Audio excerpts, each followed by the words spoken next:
So, hello, my name is Ania Bulavina. I am senior environment artist at CD PROJEKT RED, and today I'm going to talk about location in Cyberpunk 27 Phantom Liberty that I was work on.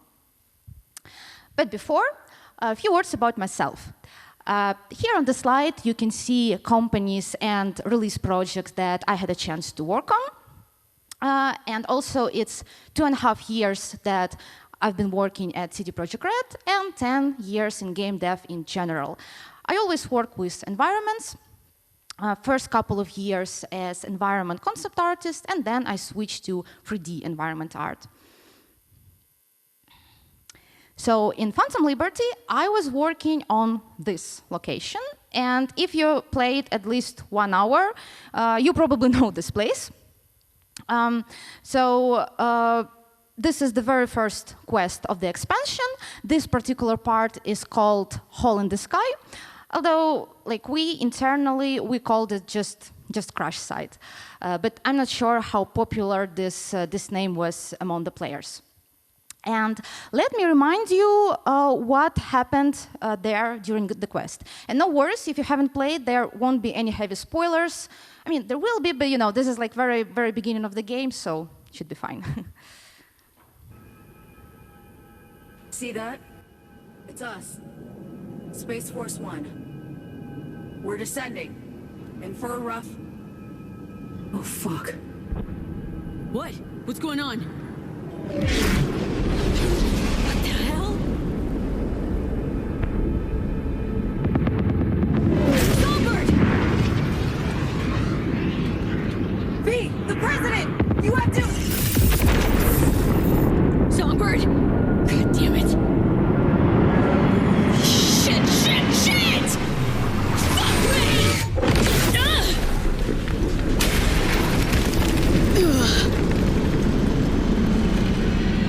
Okay. Save the President. Sure. No fucking problem. So, the Space Force 1, with President on board, fell on these 2 buildings, and our goal is to get to the crash site and save the President. All action is happening on top part of these 2 buildings, and they were meant 2 arenas where we have pretty intense fighting. Although on YouTube I saw a few playthroughs where dudes, just went through this place in stealth mode. And honestly, my deepest respect to those people, because I know how hard it is. I'm a stealth player myself, and I never managed to go there quietly. I tried many times, and all the time, somewhere in the middle, I just gave up and, started to kill everyone. And I love stealth players because those guys always have enough time to look at environments that I made, because while they're hiding, they have plenty of time to look around. Yeah. So, however, this meant as a fighting arena, but of course it supports your style, and you can play it whatever you like. And what else is important to say about this place is that this is not a part of open world, which means after you finish the quest, you are not able to go back. You cannot go back to this location. And when I say you cannot, I rather mean that you shouldn't by design, because of course if you put enough amount of efforts, it would be possible, and I will talk about this a little bit later in my presentation. However, by design, this location will be closed after the quest. This is how we approach the rooftop. So we have to go there, then climb up the scaffoldings, then the crane, and then just jump down to the rooftop. This is the gameplay.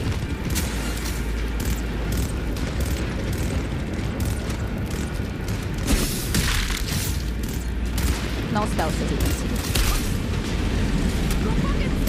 Ready, steady. Enemy backup's on the way. My favorite moment.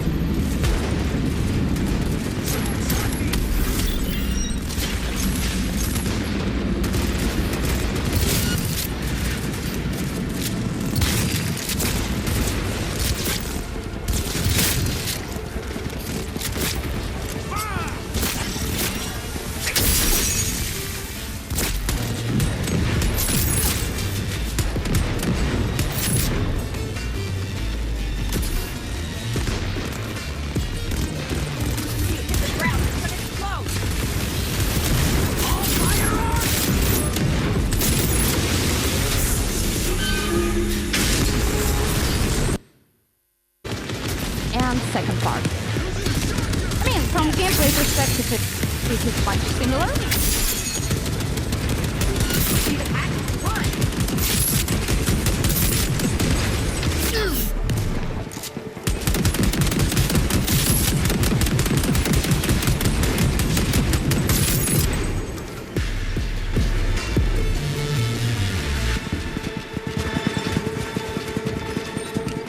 Get inside quick. Fuel tank's insulated. It won't explode. This is a very simplified scheme of our workflow. So in first place, there is a story, the global story of entire game, and the story for certain quest. Then concept artists create concept art. Then, and of course, it's based on the story. Then level designers create blockout, and then my part as level artist begins.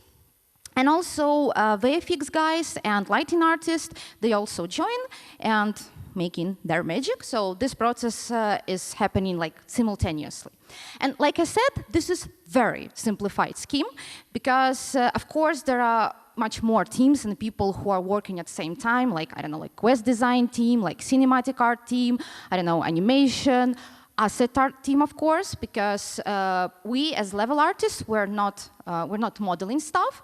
All 3D modeling work is made by asset art team. But yeah, I decided to make this simple scheme just, for you to understand the main flow. This is stages of our work, like 4 stages: draft, alpha, beta, and polish. On draft stage, we're working mostly, basically only with gray boxes and sometimes with draft meshes. And on this stage, we're trying to figure out like general size of this location, how, like, I don't know, basic proportions, things like that. Also, of course, we have to make sure that this location meets our metrics, our gameplay needs, and it's fun to play. Then we switch to alpha. At this stage, we're already replacing all gray boxes with final meshes. But at this stage, we're focusing only on bigger shapes and like general things, general proportions. We're not going into details. And we consider alpha as done when we don't have any gray boxes and any placeholders on the level. Then we switch to beta. At this stage, we cleaning up the environment, making sure that there are no holes, no overlaps, everything is clean. And we are starting to add some, let's say, medium-sized decoration, some details, but not like smallest details. And then we switch to polish, and at this stage, we're making final shippable quality. And the beauty of these 4 stages is that, we are not allowed to switch to next stage before we finished previous one. And when I say finished, it means, officially finished. So it was reviewed, tested, accepted, and I don't know, and task in Jira is closed. So that's how. And having this process prevents us from this situation. Sometimes it happens to us when we are very focused on one corner. We make it just perfect. Everything is polished, but everything else is empty. So we never have it because we have these 4 stages and we follow them very accurate. So that was the general stuff. Now let's talk about the location and what I had before I start my work on it. I had concept art of these 2 buildings. I also had concept for interior, so the place where Space Force 1 crashed. Also a concept for rooftop encounter. And this is very important shot because this is like revealing shot, opening shot. This is where we saw Space Force 1 first time, The Fallen. Also, I had a level design blockout. So basically, this was my draft stage, but this was done not by me, but by level designers. This is the overview. So yeah, as you can see, it's done basically with gray boxes and some this draft meshes of this debris. And I must say that I really love this blockout. Like I think guys did like really great job. Plus we knew that it's really fun to play. So like it was great blockout. That's why when I was creating my art, I tried to stick to this blockout as close as possible. The same goes for interior. So as you can see, it follows the blockout quite accurate. I mean, of course, when it comes to this upper part or some unplayable areas, I did some changes, but when it comes to playable area, yeah, I try to stick to the blockout. And once again, this opening shot, the same. And as you can see, the main idea, the composition was there already. My task was, just to make it beautiful.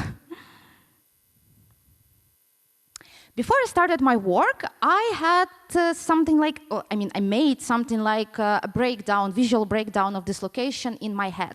So what this location is made of? And I come up with this kind of 4 layers: architecture, construction, abandonment, and recent events. So first one, architecture. It's, related to architecture of those buildings. So what is those buildings, like what they were made for, like what was the initial architectural design of those buildings. Of course, I had this information partially out of concept art because I knew that this left building is something like shopping mall. When it comes to right building, I wasn't sure what's that, but in my head I decided that this is something like office building. And why it is important? Because in real world we'd never have just buildings. All building has its function, and of course its function is visible if we look at this building. For example, we would never confuse apartment building and, I don't know, cinema. That's why it's important to remember the function of buildings and try to show it when you're creating the design. The next layer is construction. So also, this is something that is always visible if we look at the building. Like we always understand if building is under construction because there are some kind of signs, let's say, like cranes, tarps. We can see some unfinished architectural constructions. Like, I don't know, maybe not all windows are there, some maybe, things like that. So something that tells us that this is under construction. The third layer on top of those two, it's the layer of abandonment, because we knew out of the story that this building was, those 2 buildings were under construction, but also they were abandoned and never finished. And like some couple of years went from this time. And this is also visible because, like, again, if we see abandoned building somewhere in the city, we can immediately understand that it's abandoned because we see some broken windows. When it comes to metal constructions, they are rusty. We can see some leaks, some stains, maybe graffitis, because, graffitis and other signs that maybe some homeless people lived there and left some trash and signs of their presence. And finally, the 4th layer on top of those 3 is the layer of recent events, because we knew that there was a giant space shuttle that fell from the sky on these buildings and creates some really serious destruction. And that destruction is like very different from destruction that that happened because of some time erosion and everything. So it's something also different. And these 4 layers, is something that is called environmental storytelling. So some kind of information, some kind of stories that we are telling not verbally, but only using some environments. And player can read those stories if they look at the environment and just think about it. And by the way, if you want to know more about environmental storytelling, I really recommend you to join a talk of my friend Sebastian Fial. It's going to happen here today at 6. So yeah, like he has entire talk about environmental storytelling. So join. So yeah, and when I was working on this location, why I needed these 4 layers is that I always kept in mind those four layers. And each time I wanted to put any object in this location, I was thinking, okay, so to what layer this object belongs? So, and if I didn't have clear answer, if I wasn't sure, then I thought, okay, maybe I shouldn't even use this object. Okay, of course, I cannot skip this one. It's references and inspiration, because, you know, after 10 years in industry, I never make any artistic decision before I look at enough amount of references. And when I say enough amount, it means before I literally download entire internet with, you know, on some specific topic. I always do that. My biggest reference board was dedicated to construction site. And of course, this is not all of them. It's like maybe, I don't know, 1%, 0.5% of everything. Because of course, I have to look like how construction site looks, what kind of elements we can see there, how this unfinished architectural construction look like. For example, I was really inspired by this unfinished columns with this rebars that's sticking out. I really love it. Like, I don't know, the tarps. Also, a lot of smaller things that we have on construction site that we can, for example, use as, say, covers. And of course, separate topic was the cranes, because I have a few cranes in this location, and especially fallen cranes, because it's something different, and I have, I guess, 3 fallen cranes there. And there was even funny story, because once I saw like local news. It was like very windy weather, and there was a crane somewhere in the outskirts of Krakow, and it fell because of this wind. And I saw photos of this fallen crane. And I remember that I started to search for every single local news and post in social media to find some more photos of this fallen crane, because, you know, journalists went there, they were making photos, and it was exactly what I need. But it was sad news, though. All right, this slide was difficult for me because, well, this time I didn't know how to make it better. The thing is that I had to use a lot of references for destroyed buildings. Like, you know, I had to look how this concrete buildings being destroyed, how this concrete construction look like, you know, this pile of debris, how they look like.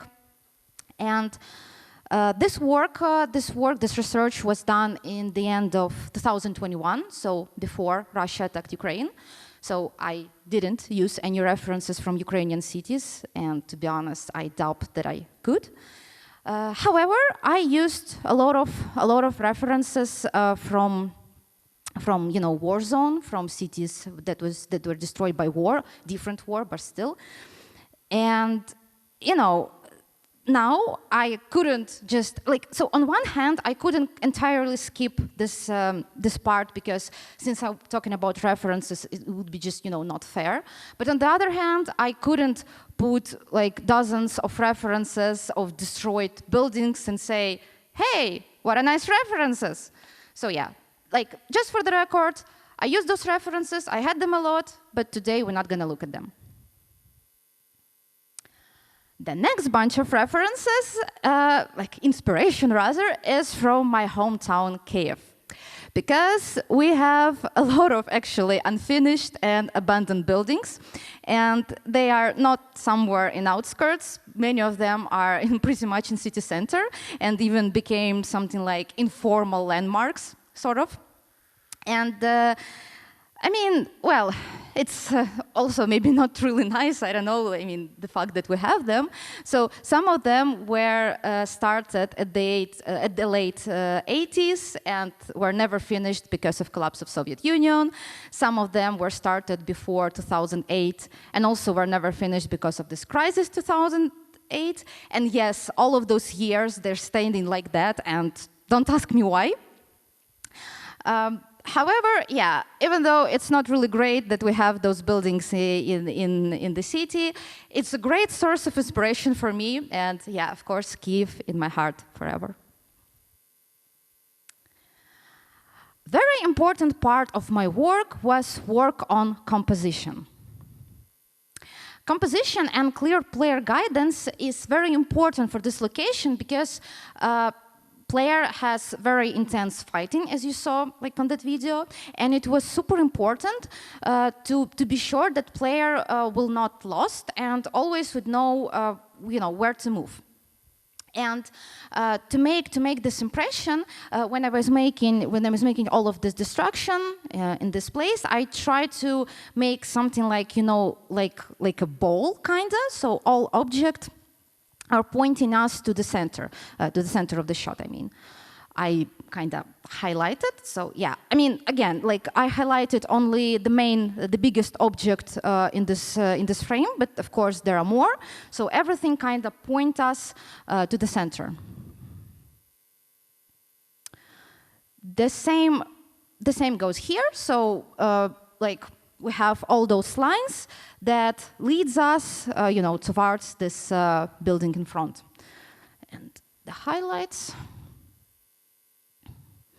So once again, yeah, I highlighted only the biggest shapes, but even when I create like smaller decoration, I also try to, to orient them towards the direction of our movement.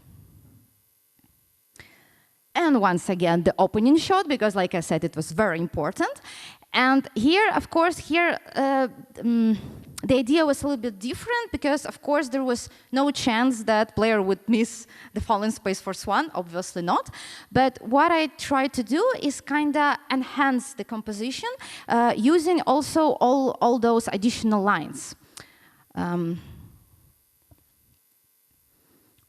Like this. So as you can see, every line, like destruction, like destroyed beam, those wires, those metal constructions, they all pointing to the Space Force 1.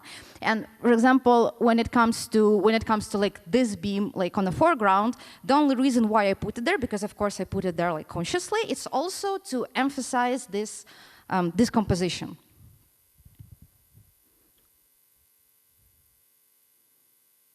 A small breakdown on how I worked with details.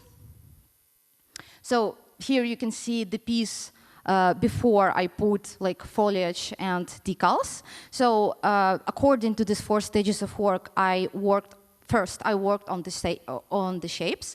I made sure that it's clean, it's readable, it doesn't prevent player to move forward, and only then I added all those small details like this burn decals, dust decals, and things like that. The same with facades. So first, I was making architecture of the building itself. So I was thinking about the design of this building from architectural perspective. And then using only decals like this dirt, stains, leaks, whatever, and window blockers, I created this abandoned look.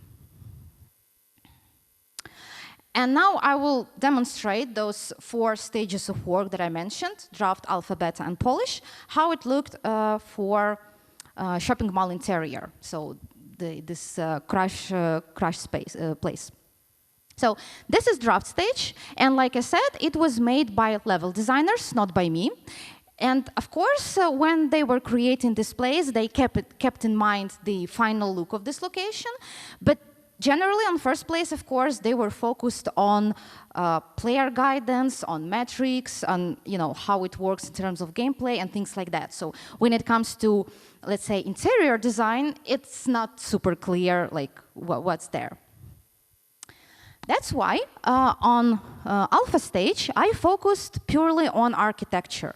So I tried to figure out the, again, interior design of this place, like shape of those floors, shape of those balconies. For example, my idea was to make this round balconies to kind of connect interior with exterior, because in exterior we have this round domes. Although I knew that after I would have to destroy those balconies, at least like top balconies, because like we didn't need them in terms of gameplay, and I tried to match my art as close as possible to the level design. But destruction will happen in next stages. At first, I had to come up with the main design idea of the interior. Then, at beta stage, I added, as you can see, I already destroyed those balconies. And I already also added some major destructions, some medium and big size decoration. Also, I added some covers because it was important to make sure that it's playable. And then I add everything else. So this is already like final quality, shippable quality, and that's it. So this is just, you know, a GIF to show the breakdown.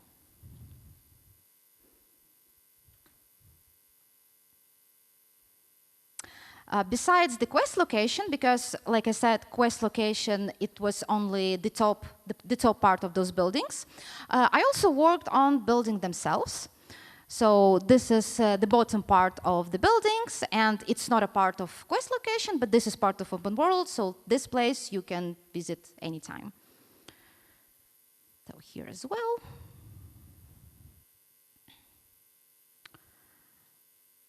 A few words about artistic autonomy that we had, because, you know, the company is huge, and of course we have a lot of people, a lot of teams. But I must say that we have quite a lot of artistic autonomy, and we actually can make our own artistic decision. And one of this decision that I made on my own was about this collapsed dome.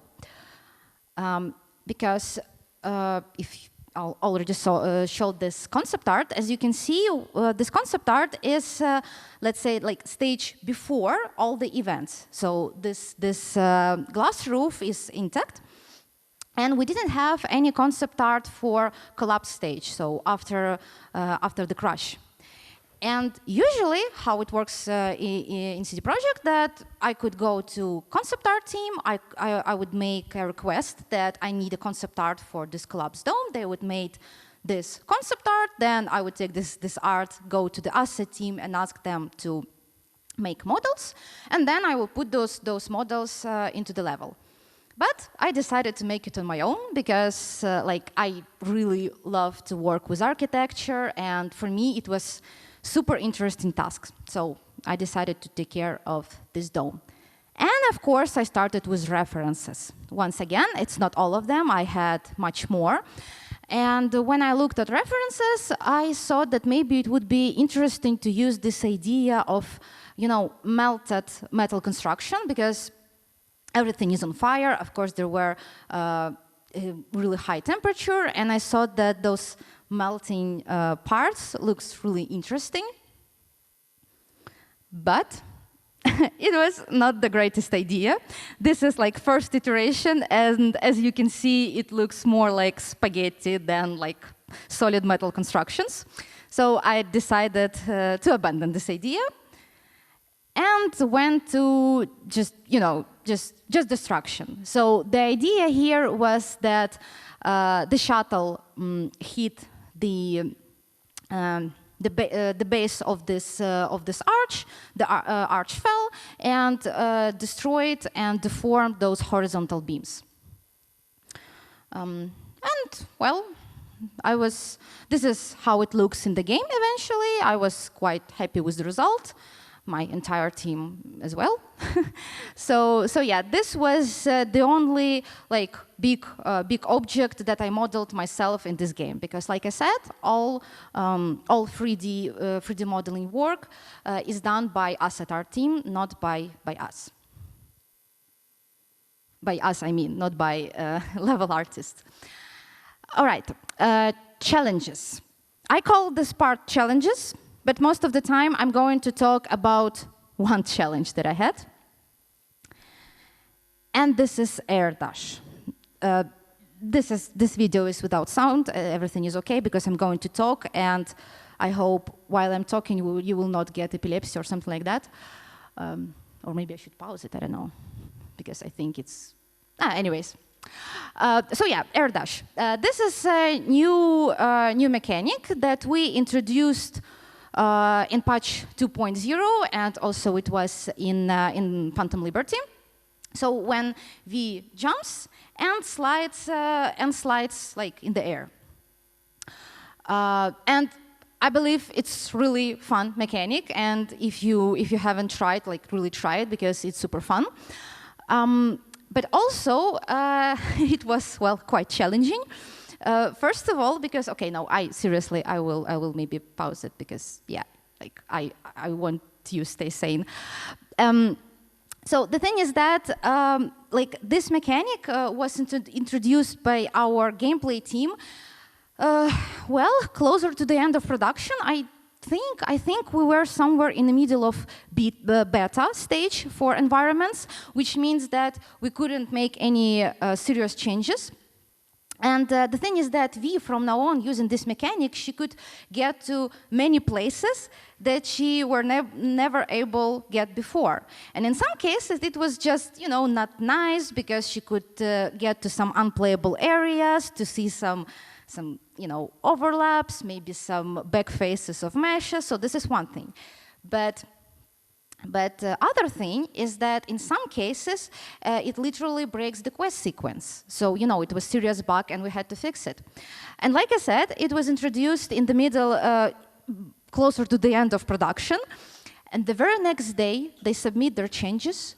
We all got a waterfall of bugs. Just waterfall of bugs, because V could go here, she could go there, she breaks this quest, she breaks that quest.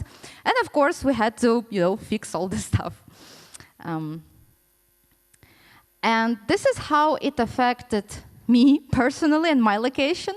So now we could get to this rooftop, and the distance between the building from which jumps to this this round roof is 30 meters. So air dash from now on allows V to jump and slide for 30 meters. And, it was quite challenging because this entire roof and this entire place wasn't designed for these kind of things. And like I said, because it was really very late stage of production, we didn't have any chance, to make this distance bigger or to make the building higher or any kind of major changes. So we had to figure out this. Of course, I couldn't just put like huge invisible wall in front of the building. I mean, it would be a simple fix, but of course it would be very frustrating. So the only way for me here was to turn unplayable area into playable area. That's why I put all these decorations on the rooftop, because initially it was just empty. Like we would never get there, we would never come close enough to this rooftop, so there was no point to put anything there and just, create like additional noise in the background. So I had to decorate this rooftop. But rooftop decoration, it's one thing. Another thing is the quest location itself. Because one of the very important thing that we wanted to do is completely unload entire interior, because it was very heavy, especially the Space Force 1. So from a performance perspective, we had to get rid of it right after the quest, and it was crucial. Like we cannot just leave it there. And before we got air dash, it was totally fine, because it was empty, but there was no chance that we go there and player notice something. So we just left it like that. But of course now, since we can go on the rooftop, it was absolutely unacceptable. And we had to fix it really quickly, because I think it was like summer, so a couple of months before release, so we didn't have time to work, to spend much time on it, so we had to come up with really fast and cheap in terms of production, of course, a solution for this place. And we came up with this.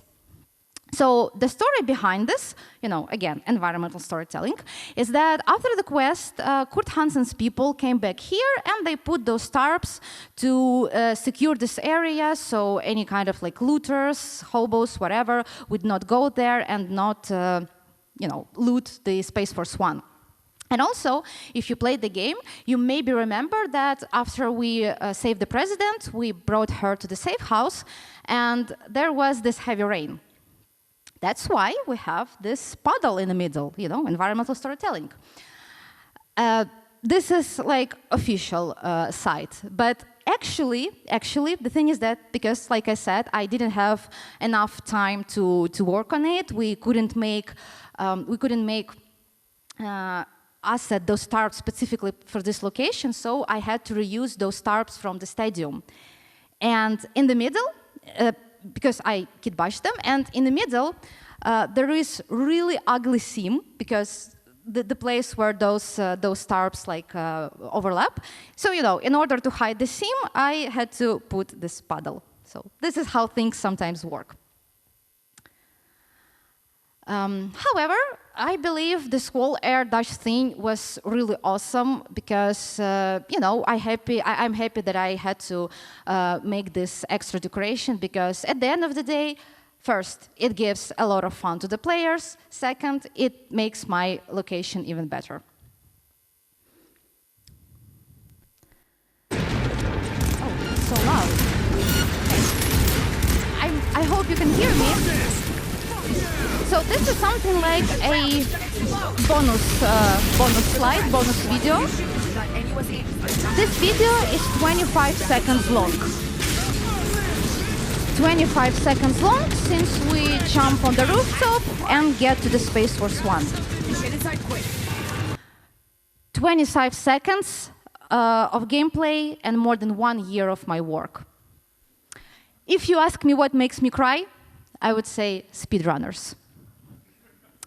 Yeah, I really love stealth players. Like, if you're a stealth player, we will be friends. Okay. I guess time to summarize. So how to make nice location? First, you should have a story. Then you should have concept art to understand, the final look of your location. It's really helpful. Of course, you have spent reasonable amount of time on references. And once again, my style is to download entire internet. Maybe you can do it faster. Well, but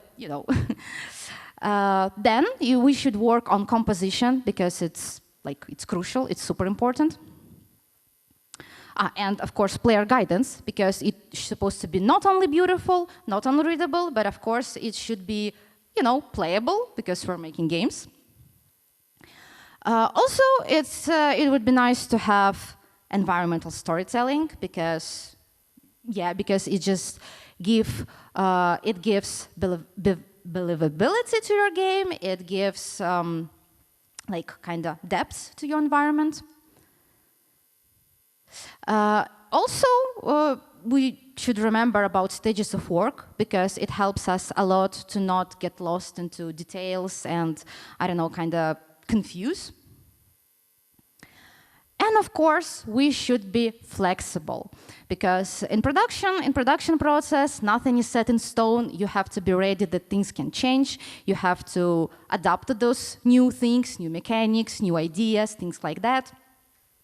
But all of this works only when you have awesome team and awesome teamwork. Because, I keep saying, my location, I did this, I did that, and, well, I kind of feel it like that because it's my location, it's in my heart. But, of course, it's not like I did this location.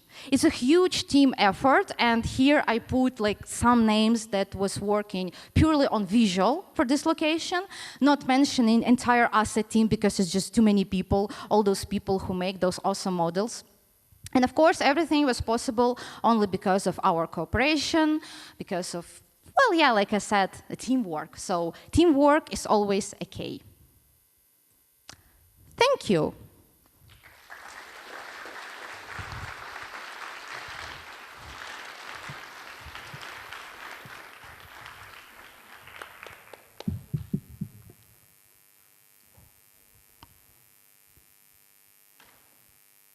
Come on, questions. I still want to use this microphone. I feel like a superstar. Finally, I can, stay in the middle.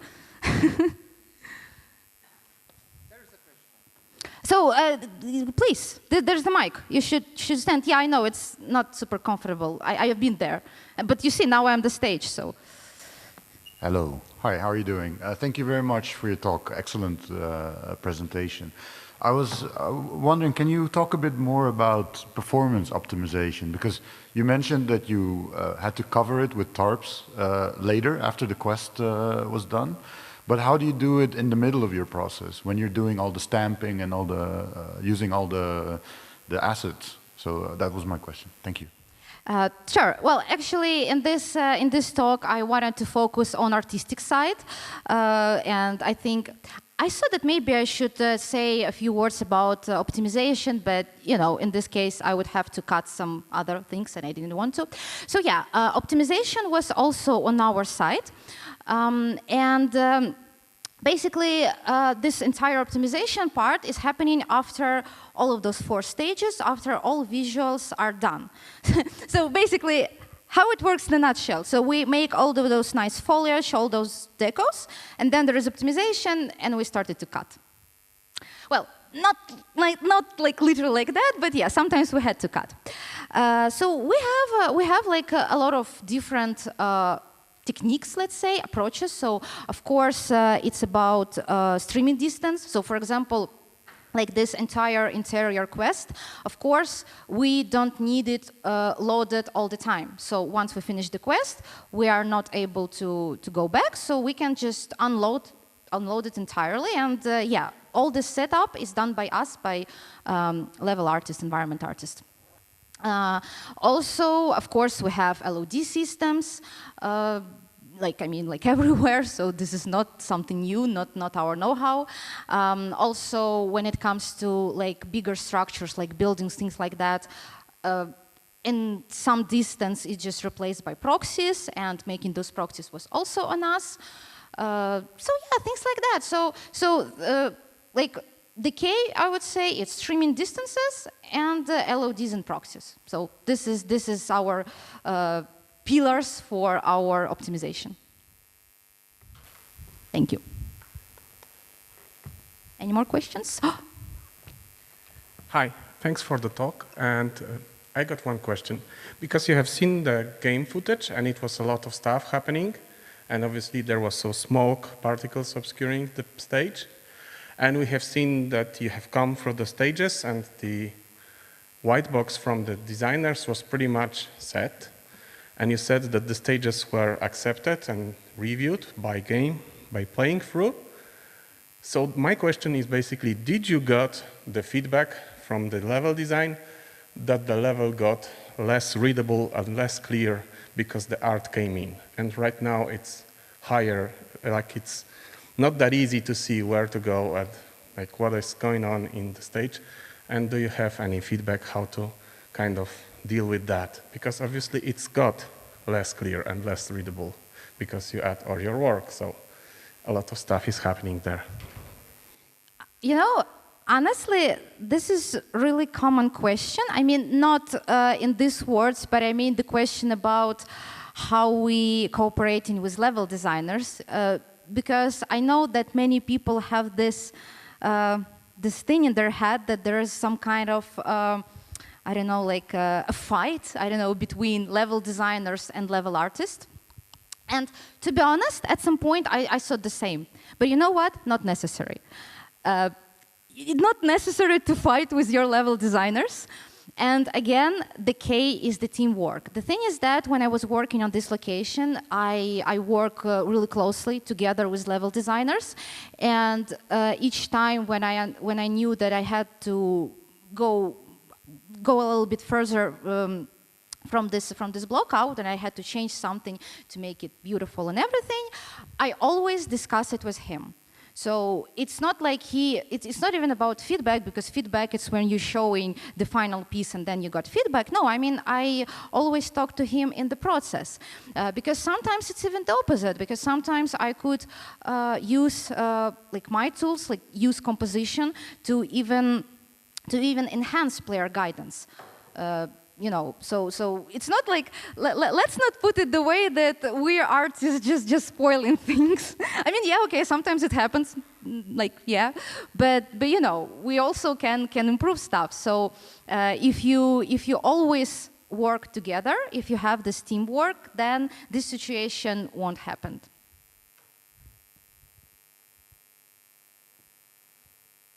Any more questions? Okay, I hear you. That's fine.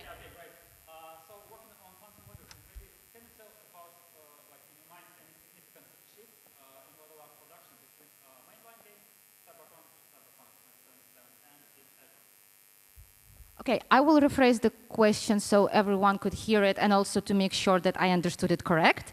So was there any major difference between Cyberpunk 2077 and Phantom Liberty?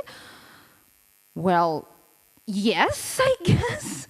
I mean, depends. Like, so we introduced like new mechanics. We introduced. I mean, you know. Oh, okay, in level art production. Yeah, that's good because, you know, this is not really my field. So, of course, I know about some stuff, but really I don't want to sound stupid or something.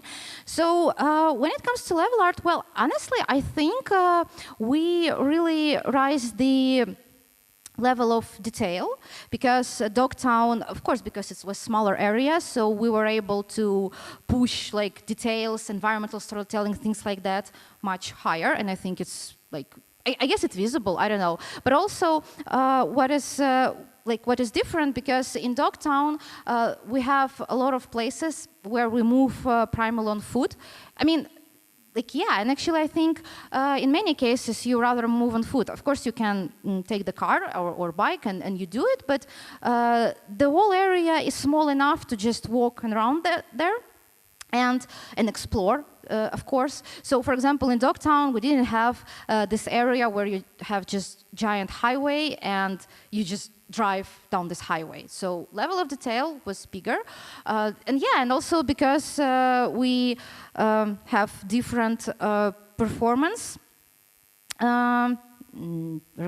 You see, no, I'm not going to this. This is not my field because I will say something not right, and I don't want to. So yeah, there was changes, and I hope it was more like improvements, not like completely we changed something. But yeah, we improved stuff. Yeah. So the question was, if I come up with some kind of idea and I need new assets for this idea, do I make a request for asset team, or I deal it somehow, or I have to reuse something that we already have, or something else? The answer is it depends. So in some cases, of course, I mean, that's totally okay to make a request for asset team because this is why we have asset team.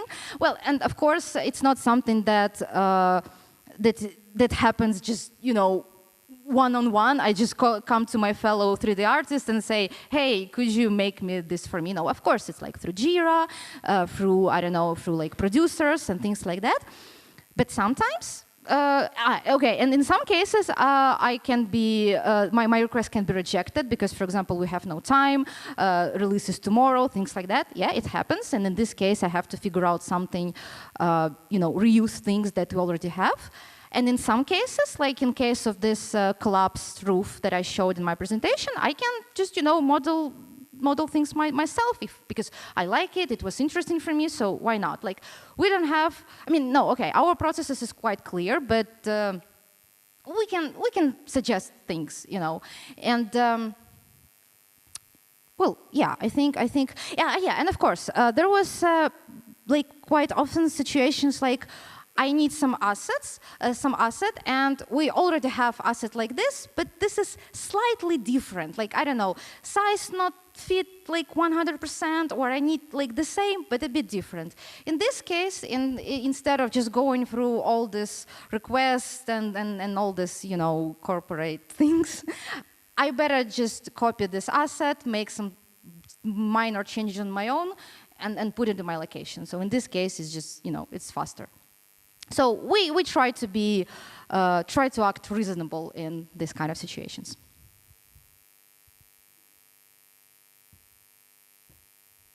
I see a hand, but you have to go down.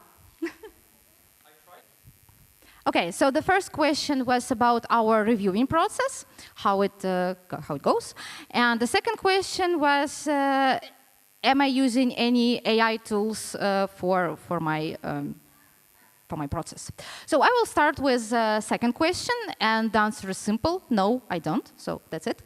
And when it comes to reviewing process, usually, I guess not usually, always, it's through playthroughs.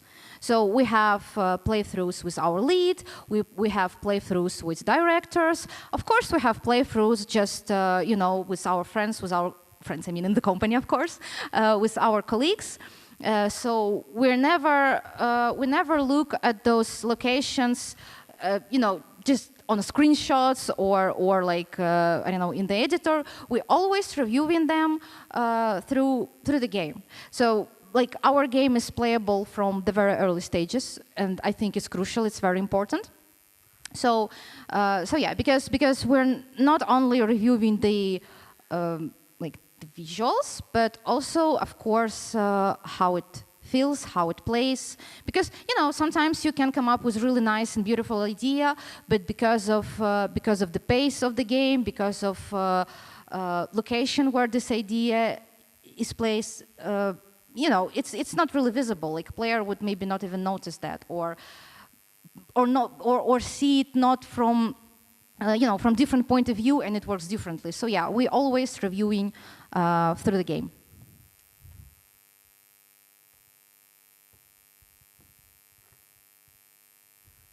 The silence makes me sad.